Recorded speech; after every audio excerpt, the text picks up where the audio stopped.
اعوذ باللہ من الشیطان الرجیم بسم اللہ الرحمن الرحیم۔ جناب صدر، محترم اساتذہ کرام اور میرے عزیز ہم مکتب ساتھیوں، السلام علیکم۔ آج مجھے جس موضوع سخن پر لب کشائی کرنے کا موقع دیا گیا ہے اس کا عنوان ہے میرا پاکستان۔ جناب صدر، میں اپنی تقریر کا آغاز اس شعر سے کرنا چاہوں گی۔ سچ کہوں تو مجھ کو یہ عنوان برا لگتا ہے، سچ کہوں تو مجھ کو یہ عنوان برا لگتا ہے، ظلم سہتا ہوا انسان برا لگتا ہے۔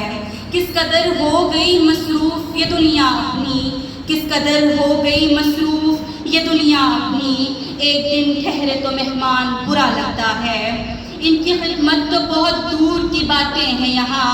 ان کی خدمت تو بہت دور کی باتیں ہیں یہاں، بوڑھے ماں باپ کا فرمان برا لگتا ہے۔ میرے اللہ ہماری قوم کو ذلت سے نکال، میرے اللہ ہماری قوم کو ذلت سے نکال، اتنی ذلت میں مسلمان برا لگتا ہے، اتنی ذلت میں مسلمان برا لگتا ہے۔ جناب صدر،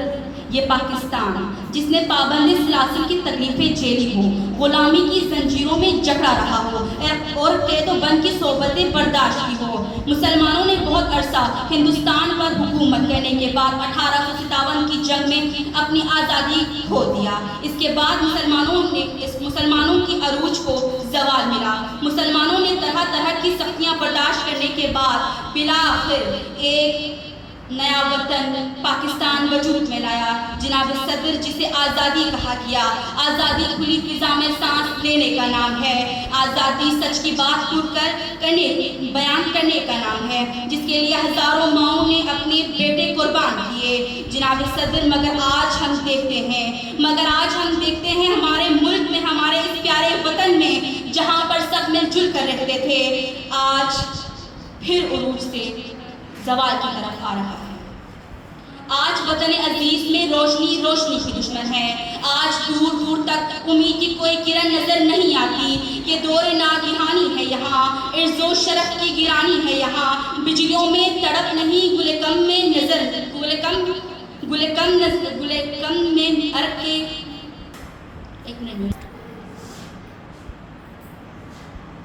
گل کم نظر میں عرق نہیں، ان سب کے شور و غم میں تڑپتا سسکتا، جنگارتا دہائی دیتا، مدد کو پکارتا، امید کو تلاشتا، بے گور و کفن لاشیں بغیر سروں کے دھڑ اور بغیر دھڑوں کے سروں کی منڈی میں پتھرائی ہوئی آنکھیں، چھنی ہوئی سماعتیں اور منجمد بصیرت کے سائے میں آج کا انسان پکار پکار کر کہہ رہا ہے، اب اندھیروں کا تسلط ہے یہاں، روشنی بن کر گزرنا ہوگا، اب اندھیروں کا تسلط ہے یہاں، روشنی بن کر گزرنا ہوگا۔ علی وقار، آج امت مسلمہ بالعموم اور پاکستان بالخصوص انحطاط نسلی اور مسلسل بگاڑ کا شکار ہے۔ خزان نے ڈھیرے جمائے ہیں، پتجھڑ کا موسم شروع ہوا، گل گلزار روٹ گئے، اب نبات سازگار چلے اور نبات نوحے بار، نہ امرت رخ کی بوند پڑے، زمینوں کے جناؤں کی فضائیں پیش دیتے ہیں، زمینوں کے جناؤں کی فضائیں پیش دیتے ہیں، یہ مریم اور زینب کی ردائیں پیش دیتے ہیں۔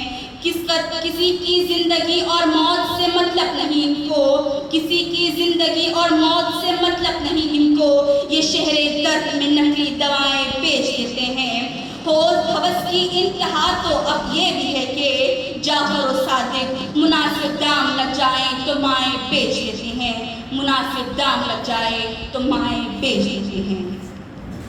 جناب صدر، ہر طرف اندھیروں کا تسلط ہے، گھٹن ہے، تفریق ہے، انتشار ہے، اختلاف ہے، تقسیم ہے، تذلیل ہے، فضا میں بارود کی بو ہے، پر دل ہے کہ امید کا دامن نہیں چھوڑتا، قحط الرجال ہے مگر کسی مسیحا کی آس لگی رہتی ہے، دل گواہی دیتا ہے کہ امت کے حالات بدلیں گے، امید واثق ہے کہ باری لاہ گمان کی پستیوں سے رحم کی بارش کرے گا، جس سے یقین کی کونپلیں پھٹیں گی، کیونکہ جناب صدر، اندھیروں کا تسلط تو اس وقت بھی تھا جب تمہارا ابراہیم آتش نمرود میں کود پڑا، جناب صدر، اندھیروں کا تسلط تو اس وقت بھی تھا جب تمہارا موسیٰ دریا میں اتر گیا، اندھیروں کا تسلط تو اس وقت بھی تھا جب تمہارا عیسیٰ سولی پر لٹک گیا، اندھیروں کا تسلط تو اس وقت بھی تھا جب تمہارے حسین ابن علی کے سر نیزے کی نوک پر قرآن پڑھتا رہا، اندھیروں کا تسلط تو اس وقت بھی تھا جب وطن عزیز کے سپوت اپنے سینوں پر بم باندھ کر دشمن کے ٹینکوں کے سامنے لیٹ گئے اور کہتے رہے، وہ مجھ کو کہہ رہا ہے کہ کچھ دنوں میں مٹا کے رکھ دوں گا نسل تیری، وہ مجھ کو کہہ رہا ہے کہ کچھ دنوں میں مٹا کے رکھ دوں گا نسل تیری، ہے اس کی عادت ڈرا رہا ہے میری فطرت ڈرا نہیں ہوں، ابھی غنیمت ہے صبر میرا،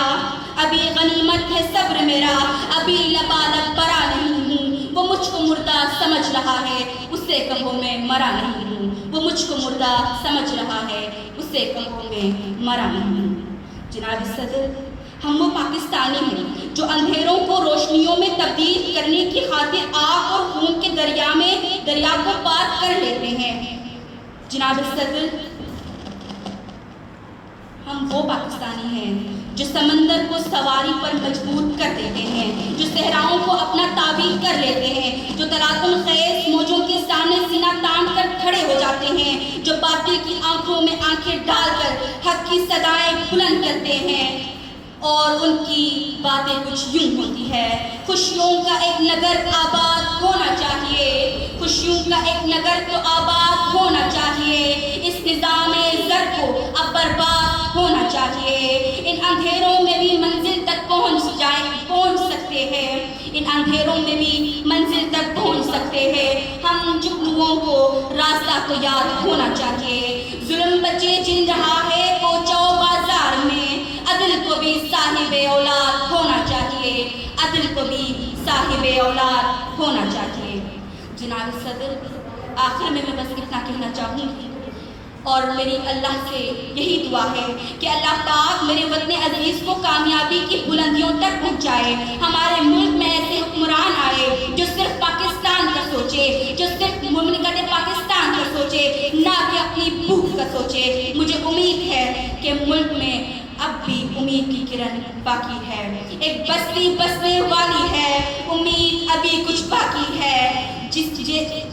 جس بستی میں کوئی ظلم نہ ہو اور جینا کوئی جرم نہ ہو، وہاں پھول خوشی سے کھلتے ہو اور موسم سارے ملتے ہو، وہاں رنگ اور نور برستے ہو اور سارے ہنستے بستے ہو۔ ایک آس ہے ایسی بستی کی جہاں جھوٹ کا کاروبار نہ ہو، جہاں دہشت کا بازار نہ ہو، وہاں خون کی ہولی عام نہ ہو، اس آنگن میں غم شام نہ ہو۔ ایک آس ہے ایسی بستی کی جہاں روٹی زہر سے سستی ہو، وہاں منصف سے انصاف ملے، دل سب کا سب سے صاف ملے۔ یہ بستی جناب صدر، یہ بستی کاش تمہاری ہو، یہ بستی کاش ہماری ہو۔ امید ابھی کچھ باقی ہے، ایک بستی بسنے والی ہے، ایک بستی بسنے والی ہے۔ والسلام۔